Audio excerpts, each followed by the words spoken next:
Hi friends, welcome back to women development society. మన tailoring shops వాళ్ళకి వచ్చేసి ఓపిక ఎంత అవసరమో చూడండి. మళ్ళీ ఎట్లా చిందర వందర అయిపోతూ ఉంటాయి ఈ సాయంకాలం దాకా.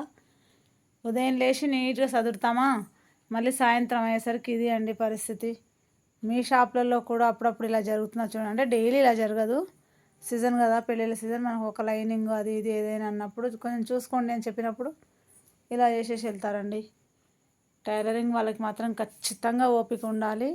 పెళ్ళిళ్ళు, పేరంటాలు ఎక్కడికి మనం వెళ్ళినా మళ్ళీ నెక్స్ట్ డే వచ్చి హార్డ్ వర్క్ చేయాల్సిందే. కాబట్టి ఈ టైలరింగ్ వర్క్ వాళ్ళని చాలామంది టైంకి ఇవ్వట్లేదు, కుట్టట్లేదు, రేట్ ఇంతే తీసుకోండి అంతే తీసుకోండి ఈజీగానే ఇస్తారండి.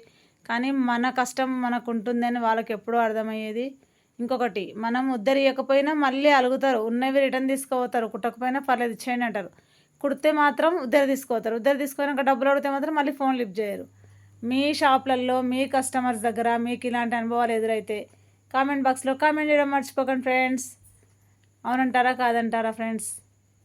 చూడండి, ఎంత మనం ఇబ్బంది ఉన్నా ఓపికన్నా లేకున్నా మనమైతే పర్సనల్ లైఫ్ అంతా వదిలేసుకొని ఎక్కడ మన పెళ్ళిళ్ళ సీజన్లోనే మనకు గిరాకు ఉంటుంది కాబట్టి మనం ఎక్కడ ఎటు వెళ్ళలేక పని పని అంటూ ఇంత చేసినా కానీ కస్టమర్స్ మాత్రం ఉద్దరు అడుగుతారు, మళ్ళీ ఉద్దరియకపోతే మొహమాట పడతారు, మొత్తం రిటర్న్ తీసుకోతామంటారు. చూడండి ఫ్రెండ్స్, దయచేసి టైలరింగ్ షాప్ వాళ్ళని అర్థం చేసుకోండి, కస్టమర్ దేవుళ్ళారా ప్లీజ్. ఓకే ఫ్రెండ్స్, నచ్చితే లైక్ చేయండి, షేర్ చేయండి, సబ్స్క్రైబ్ చేయడం మర్చిపోకండి. Thank you friends.